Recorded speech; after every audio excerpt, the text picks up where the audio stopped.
Amén. Vamos a ver, Primera de Pedro, capítulo 1. ¿Ya? El título es Viviendo como si se hubiese nacido de nuevo. Tenemos el saludo del apóstol Pedro, ¿no es cierto? Pedro, apóstol de Jesucristo, a los expatriados de la dispensación en el Ponto, Galacia, Capadocia, Asia y Bitinia. Ese es el saludo de Pedro a las personas que están en esos lugares. Pero él no era solamente un apóstol, pero en cierto sentido sí era el líder del grupo apostólico, hermano. Pedro era un hombre importante y de influencia en la iglesia primitiva. Esta carta debió haber sido recibida con importancia, porque el nombre de Pedro es el más mencionado en los evangelios, aparte del Jesús. Nadie habla tanto como Pedro y Jesús habla más de Pedro que cualquier otro individuo. Jesús aprendió a Pedro más que a cualquier otro discípulo. Pedro fue el único discípulo que se atrevió a aprender a Jesús. Pedro confesó a Jesús con más audacia y precisión que cualquier otro discípulo, hermano. Pedro negó a Jesús con más fuerza y públicamente que cualquier otro discípulo. Elogió Pedro más que a cualquier otro discípulo, Jesús. Pedro entre los discípulos fue dirigido por Jesús como Satanás. Acuérdense que Satanás lo pidió para zarandearlo y el Señor también, en un momento que Pedro quiso imponerse para que el Señor no fuera el sacrificio, ¿no es cierto? También le dijo, apártate de mí, Satanás. Como Pedro es tan destacado en los registros evangélicos, hermano, es importante que recordemos menciones importantes de Pedro en los 4 evangelios. Cuando Jesús se levantó temprano una mañana para orar antes de salir el sol, Simón Pedro llevó a los otros discípulos en una búsqueda para encontrar a Jesús, a decirle lo que debía hacer. O sea, Pedro quería encontrar a Jesús para decirle lo que Jesús debía hacer. Y esto lo encontramos en Marcos 1:35 al 39. Dice, levantándose muy de mañana, siendo hoy muy oscuro, salió y se fue a un lugar desierto y allí oraba. Y le buscó Simón y los que con él estaban. Y hallándole le dijeron, todos te buscan. Él les dijo, vamos a los lugares vecinos para que prediquen también allí, porque para esto he venido. Y predicaba en la sinagoga de ellos en toda Galilea y echaba fuera demonios. Y dice que Pedro puso sus redes en dirección a Jesús, hermano, para traer una gran pesca. Esto está en Lucas 5, 1 al 11.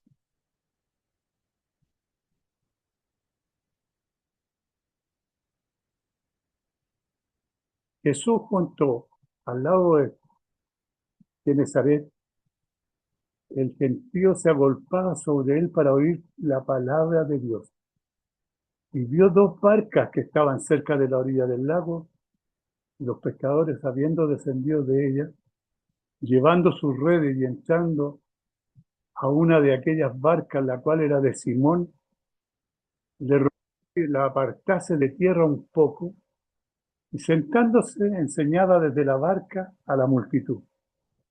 Cuando terminó de hablar, dijo a Simón, boga mar adentro y echad vuestras redes para pescar. Respondiendo Simón le dijo, maestro, toda la noche hemos estado trabajando y nada hemos pescado, mas en tu nombre echaré la red. Y habiéndolo hecho, encerraron gran cantidad de peces y su red se rompía.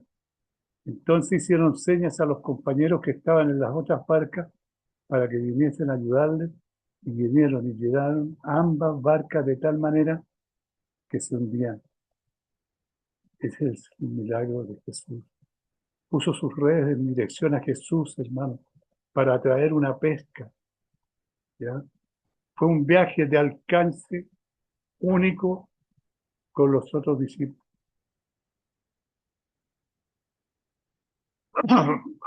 Pisó afuera de una barca durante una tormenta y terminó sobre el agua con Jesús.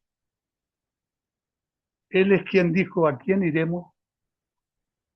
Tú tienes palabra de vida eterna y nosotros hemos creído y conocemos que tú eres el Cristo, el Hijo de Dios viviente.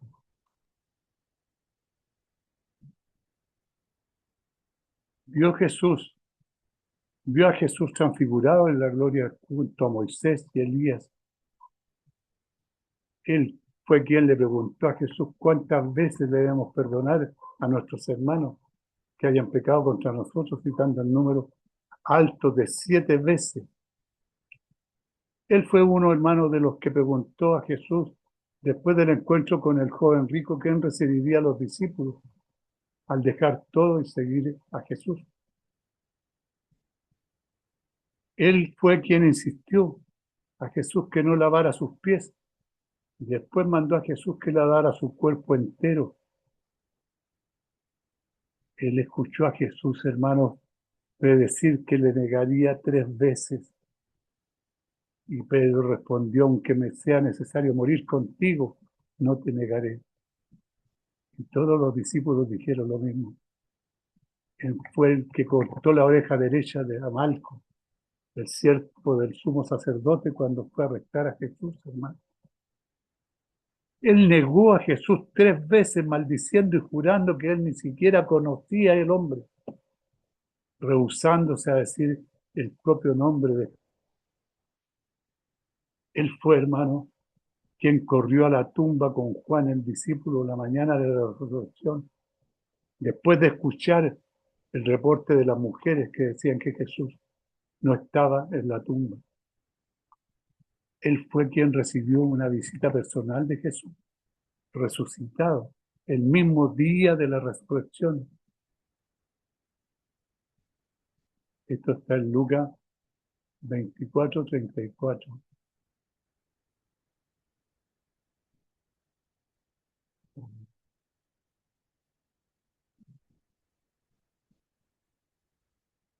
¿Qué decían? Ha resucitado el Señor verdaderamente y ha aparecido a Simón. Él recibió una restauración pública de Jesús en frente de los discípulos después de la resurrección de Jesús. Significativamente, Pedro se introdujo a sí mismo como apóstol. La importancia suprema, hermano, de los apóstoles sugerió por el hecho de que la frase de Jesucristo no es agregado a ningún otro oficio en el Nuevo Testamento. Nosotros no leemos los maestros de Jesucristo, o los profetas de Jesucristo, o los evangelistas de Jesucristo, solamente los apóstoles de Jesucristo. Pedro no hizo nada para explicar o justificar su apostolado, y no añadió alguna frase como por la voluntad de Dios, como lo hacía Pablo en algunas ocasiones. A diferencia de Pablo, el apóstol Pedro nunca fue cuestionado. Esta frase breve indica la autoridad de Pablo. Los expatriados, los peregrinos. La idea detrás de la palabra expatriado es de alguien que es residente temporal en una tierra foránea. Expatriados son peregrinos, hermanos y viajeros. Los expatriados viven en constante conciencia de su verdadero hogar. El escritor cristiano primitivo de la epístola de Agneto da una buena idea de lo que son los expatriados. Ellos habitan en la tierra de su nacimiento, o sea, esa es su tierra donde nacieron, pero como residentes temporarios. Toman sus responsabilidades como ciudadanos, soportan todas las discapacidades como extranjeros. Cada país extranjero es su tierra natal y toda tierra natal su país extranjero. Pasan sus días en la tierra, pero su ciudadanía es en el cielo. Los expatriados de la dispersión. Pedro claramente está describiendo a los gentiles. Aún así los llama expatriados de la dispersión, un nombre que era aplicado a los judíos. Él los llama así porque mira que los cristianos de su tiempo han sido rociados por el mundo como los judíos habían sido esparcidos en la dispersión después de la caída de Judá y Jerusalén, cuando fueron conquistados por los babilonios. Ponto, Galacia, Capadocia, Asia, Bitinia. Estas áreas, hermanos, en específico eran lugares donde el cristianismo había sido extendido en las primeras décadas del comienzo de la iglesia. Probablemente era la ruta que el mensajero original de la carta de Pedro seguiría al distribuir la carta. Esto no fue escrito a ninguna congregación por internacionalmente escrito a todos los cristianos. A todos los cristianos les fue escrito internacionalmente. La descripción de Pedro de sus lectores de los cristianos, elegidos según las prescindencias de Dios Padre, en santificación del Espíritu, hermano, para obedecer y rociados con la sangre de Jesucristo, gracia y paz os sea multiplicada. Es la descripción de Pedro a todos los lectores cristianos, elegidos según la presencia, dice Pedro. Pedro primeramente se refiere a sus lectores, destinados como los elegidos. Esto simplemente, hermanos, significa que fuimos elegidos por Dios en un sentido único y particular. La característica inicial hacia los lectores como elegidos está destinada a fortalecer y animarlos en su aflicción. La doctrina de la elección es una verdadera familia con la intención de fomentar el bienestar de los creyentes. Según la presencia de Dios, esto describe, hermano, la naturaleza de su elección. La elección de Dios no es alzar ni fruto de la desinformación, sino que es según su presencia, la cual es parte de su omnisciencia. Esta presencia incluye el conocimiento previo de nuestra respuesta al Evangelio, aunque no depende únicamente de ello, hermano. Aunque la elección de Dios es según la presencia, hay más de su conocimiento posterior en su presencia acerca de la manera que responderé a Jesús. La elección no es elección en lo absoluto. Si solo es un arreglo de causa y efecto, mi elección y la de Dios. En santificación del Espíritu para obedecer, un resultado esencial, hermano, en la elección es santificación y obediencia. Mientras algunos quieren creer que la elección tiene que ver con ir al cielo o al infierno, Pedro, hermano, nos recuerda que también tiene que ver con la tierra. El clamar que eres un elegido es saludable si no hay evidencia de santificación y obediencia. Y es rociado con la sangre de Jesucristo, dice Pedro. Sin embargo, como los elegidos salen cortos de satisfacción y obediencia perfecta, hay una limpieza del pecado para ellos por medio del rocío con la sangre de Jesucristo. Había tres circunstancias en el Antiguo Testamento en las cuales se rociaba sangre sobre las personas. El establecimiento de Sinaí o el pacto, en la ordenación de Aarón y sus hijos, en la ceremonia de purificación de un leproso limpiado. Ser rociado, hermanos, con la sangre de Jesucristo, realiza en nosotros las mismas cosas. Primero un pacto es formado después. Somos ordenados como sacerdotes para Él. Y finalmente somos limpiados de nuestra corrupción y pecado. Cada una de estas cosas son nuestras por medio de la obra de Jesús en la cruz. Dios Padre, Espíritu, Jesucristo. La manera, sin esfuerzo de Pedro para combinar el trabajo del Padre, Hijo y Espíritu Santo en nuestra salvación, demuestra, hermano, el enfoque del Nuevo Testamento hacia la Trinidad. No está detallado como una doctrina en específico, sino tejida en la tela de todo el Nuevo Testamento. Jesús tiene un Padre, pero en el sentido de ser más alto que Él, quien le dio la existencia. El Padre, Hijo y Espíritu Santo han existido, hermanos, juntos a través de la eternidad, y cada uno es igualmente Dios Padre. Hijo son términos para describir la relación entre estos dos miembros de la Trinidad. Gracia y paz sean multiplicadas, nos dice Pedro. Pedro manda un saludo que se convierte común entre los cristianos, combinando elementos de la cultura griega, gracia, y la cultura judía, paz. ¿Qué significa, hermano, ser salvos y vivir salvos? Gracias al Padre, dice Pedro, por su obra de salvación.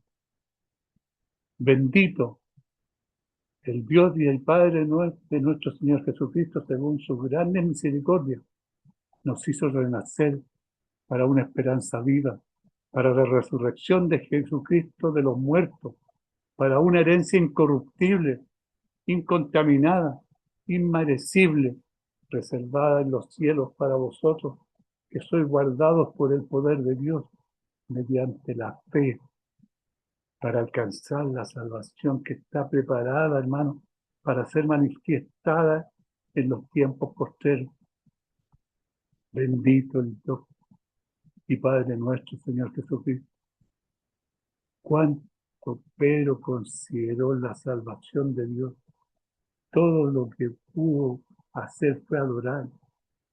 Esto es porque el motivo especial de la obra de Dios está en contra en Él y en nosotros, según gran misericordia. Este hermoso pasaje es la efusión de un corazón adorador. Solo quien ha contemplado devotamente la grandeza de nuestra salvación podría vivir una pasión tan magnífica, tan magnificente de adoración, aquella que prepara y anima al alma herida a continuar firmemente en la guerra espiritual, hermano. Por su bondad, comienza con misericordia. Ningún otro atributo puede habernos ayudado si se hubiera rehusado la misericordia. Como nosotros somos por naturaleza, la justicia nos condena, la santidad nos desaprueba, el poder nos aplasta, la verdad confirma la amenaza de la ley y la ira la cumple. Es por la misericordia de Dios que nuestra fe comienza, hermano. Nos hizo renacer. La redacción de nos hizo renacer es diferente al nacer de nuevo de Juan 3:3, pero el significado es el mismo. La idea de Pedro es que cuando una persona es salva, son una nueva creación, pero una esperanza viva. Somos nacidos de nuevo en una esperanza viva, porque tenemos una vida eterna en el Salvador, quien ha conquistado la muerte por sí mismo. La esperanza, hermanos, vive porque está puesta sobre una herencia incorruptible, la cual es inmerecible, porque está reservada en los cielos. Este es un contraste significativo, hermano, en comparación con cualquier herencia en este mundo. También es llamada esperanza viva, porque es imperecedero. Otras esperanzas se desvanecen, como las flores que se marchitan, la esperanza de la riqueza, el jactarse de los orgullosos. Todas estas morirán como la lámpara cuando parpadea en el enchufe. La esperanza del monarca más grande ha sido aplastada ante nuestros ojos. Él estableció el estándar, hermano, de victoria demasiado pronto y lo ha visto arrastrado en el fango. No hay ninguna esperanza, pero no quiere algo bajo de esta luna cambiable. La única esperanza imperecedera es aquella que escala sobre las estrellas y se pone a sí misma en el trono de Dios y la persona de Jesucristo, hermano. Incorruptible, incontaminada e inmerecible. Pedro en realidad no describe nuestra herencia. Todo lo que nos dice es de lo que no es. Lo que nuestra herencia es en realidad es algo demasiado grandioso para describir. Aún así, hermano, podemos saber que nuestra herencia no perece, no se puede contaminar y no se puede marchitar. Nuestra herencia es como la herencia de Aarón y la herencia del salmista, del Salmo 16, 5, 6, el cual es regalo de Dios mismo. Como Dios se dio a sí mismo para nosotros, nuestra herencia comienza y ahora. No podemos experimentar nuestra herencia si no hemos nacido de nuevo. No hemos nacido de nuevo, no tendremos herencia, hermano. Sería como recompensar a un hombre ciego mostrándole el atardecer más hermoso, o llevándolo a un museo de arte. Un hombre que no ha sido regenerado no tiene la capacidad de disfrutar esta herencia, hermano. Al hablar con aquellos que no conocen a Jesús, no debería solamente contarles de la agonía que experimentarán en el infierno, sino también de la gloria del cielo que se perderá. Son guardados por el poder de Dios mediante la fe. La promesa de nuestra herencia es segura, porque somos guardados por el poder de Dios, asegurando que soportaremos mediante la fe hasta que Jesús regrese. El poder de Dios es la guarnición en la cual encontramos nuestra seguridad. Nosotros somos guardados por el poder de Dios, pero es mediante la fe. Significando nuestra fe, la persona que es guardada es una persona que permanece en una relación continua de fe con Dios. Podemos decir que la fe activa el poder de la conservación de Dios en la vida del cristiano. Lo que se nos ha dicho en el versículo anterior, que nuestra herencia ha sido reservada en los cielos. Nos pudo haber cedido un poco de confort, a menos en las vida seguida y tapada por esto, que los herederos hubieran sido guardados por su gozo completo. Pero el propósito de las pruebas de los que son salvos, en lo cual vosotros os alegráis, aunque ahora por poco tiempo, si es necesario, tengáis que ser afligidos en diversas pruebas, para que sometida a vuestra fe, mucho más preciosa que el oro, el cual es perecedero, se prueba con fuego, sea hallada en alabanza, gloria y honra, cuando sea manifestado Jesucristo, a quien amáis sin haberle visto, a quien creyendo aún que ahora no lo veáis, os alegráis con gozo inefable, hermano, y gloriosos teniendo el fin de vuestra fe, que es la salvación de vuestras almas. Pedro nos habla desde el corazón, en lo cual vosotros os alegráis. Nosotros especialmente, hermano, alegramos en el poder de Dios, que nos guarda como somos afligidos en diversas pruebas, sabiendo que Él nos guardará mientras somos probados con fuego. Si es necesario que tengamos que ser afligidos, a veces los cristianos pensamos que las pruebas y las tentaciones son nuestro presente y no hay nada que podamos hacer al respecto. Sin embargo, el cristiano fuerte y verdadero nunca será afligido en la prueba. Piensa que un cristiano debería ser como Superman, y que a pesar de que Superman es disparado con balas, todas rebotarán en su pecho. Sin embargo, Pedro nos dice aquí, si es necesario no solo las diversas pruebas, sino que hay especialmente una necesidad de ser afligido. Dios tiene el propósito no solo para la prueba, pero para los afligidos que nos sentiremos en las pruebas. Dios quiere, ¿no es cierto?, ver cuán afligidos nos vamos a sentir en las pruebas que nos envían. Diversas pruebas, dice. Literalmente significa muchos colores y era usado para describir la piel del leopardo. Los diferentes colores veteados de mármol o túnicas bordadas. Fe se prueba con fuego. Nuestra fe es probada porque Dios no sabe qué tipo de fe tenemos.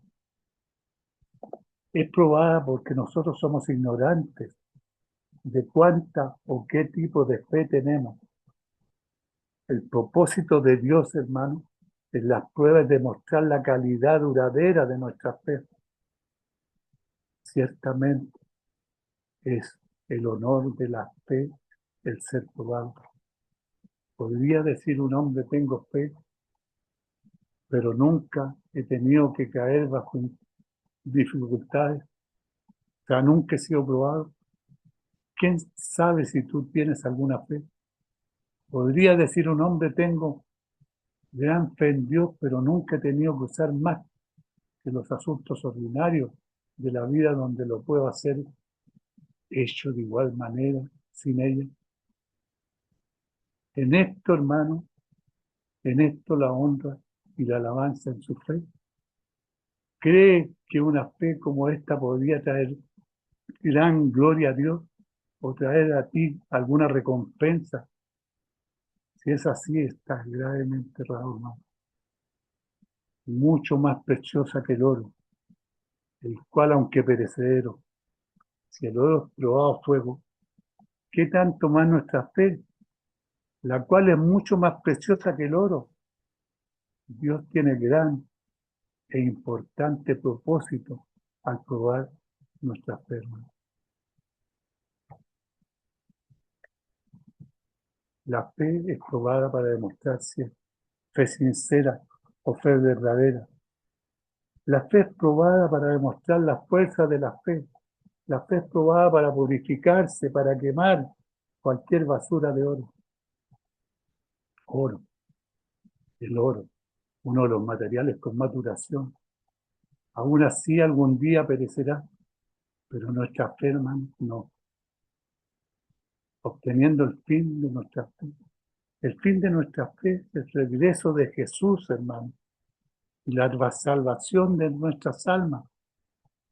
La prueba y la aflicción serán inevitables mientras estemos en este lado del fin de vuestra fe.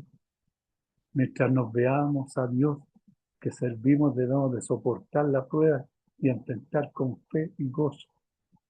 ¿A quién amáis sin haberle visto?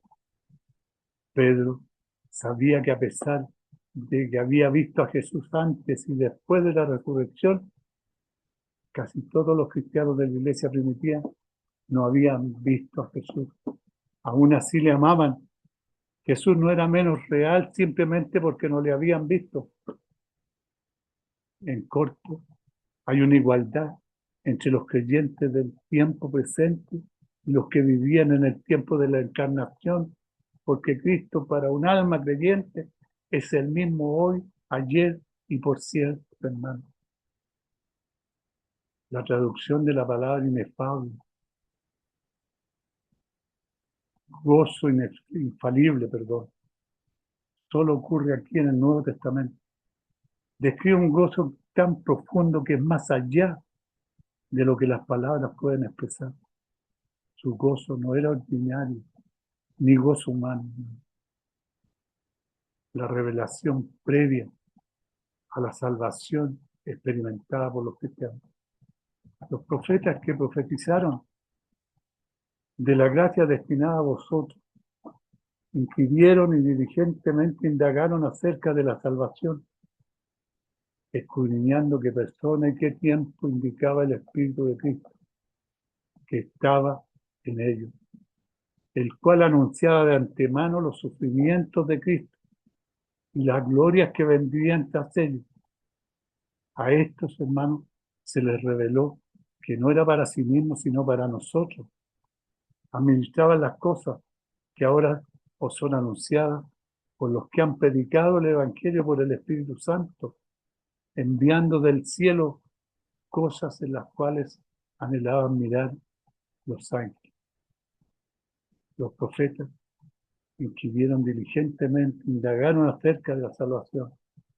Era importante para Pedro y todos los escritores del Nuevo Testamento para demostrar, hermanos, que su enseñanza no era ninguna novedad, pero se anunciaba de antemano por los profetas. Entendieron que esto hacía que la salvación fuera algo mucho más grande que la mente de los lectores afligidos de Pedro. Pedro no buscaba comprobar la certeza de su enseñanza acerca de la salvación, demostrando que estaba de acuerdo con los profetas. Más bien buscaba animar a sus lectores afligidos, hermanos, demostrando y comprendiendo la grandeza de la salvación por la cual están siendo afligidos. Profetizaron de la gracia destinada a vosotros. Los profetas del Antiguo Testamento deseaban ver exactamente la gracia del nuevo pacto que venía.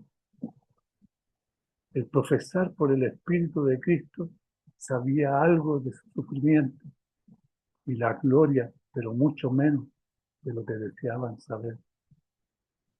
Uno solo puede imaginar lo emocionado que estaría Isaías al leer el Evangelio de Juan, hermano. Los profetas del Antiguo Testamento sabían mucho, pero también se les había guardado mucho, viviendo el carácter de la iglesia y la manera, esencia de la vida e inmortalidad. A esto se les reveló que no para sí mismos, sino para otros. Los profetas entendieron que ellos administraban a las personas más allá de ellos. Al igual que las personas de su tiempo, estas cosas que predicaban los profetas fueron reportadas como hechos por los apóstoles. Las cosas que ahora son anunciadas por los que nos han predicado el Evangelio. Porque conocemos a quién, Jesús, del cual el día de Jesús, de las profecías del Antiguo Testamento, estos deberían de ser mucho más interés para nosotros de lo que era en el día de las profetas. Cosas en las cuales anhelan mirar los ángeles. La desventura del plan eterno de Dios es algo que anhelaban mirar los ángeles. Perdón, la desenvoltura, hermano, del plan de Dios es algo que anhelaban mirar los ángeles. Los ángeles observan nuestras conductas, haciendo necesario que los cristianos nos comportemos de una manera propia. Parte del propósito del eterno de Dios es demostrar su sabiduría a los seres angelicales a través de su trabajo en la iglesia. Oh, Dios quiere que los ángeles miren lo que Él hace en la iglesia. La idea consiste en que los ángeles se inclinen con interés intenso y desean aprender. Por lo tanto, eso ya anhelan aprender esta palabra. Denota un gran interés y el deseo, el tiempo presente, retrata un continuo y presente anhelo intenso de comprender. El término no implica que el deseo no se pueda, no debería de ser cumplido, pero sí nos marca una fuerza angelical duradera para comprender el misterio de salvación humana, el anhelo. Por lo tanto, debe incluir la santa curiosidad de ver y disfrutar de las glorias del reino de Cristo, que tiene cada día más plena realización en la vida de los cristianos a lo largo de la historia de la Iglesia. Perdón. Vamos a dejarlo hasta aquí, hermano, y mañana continuamos del versículo 13 en adelante. ¿Ya?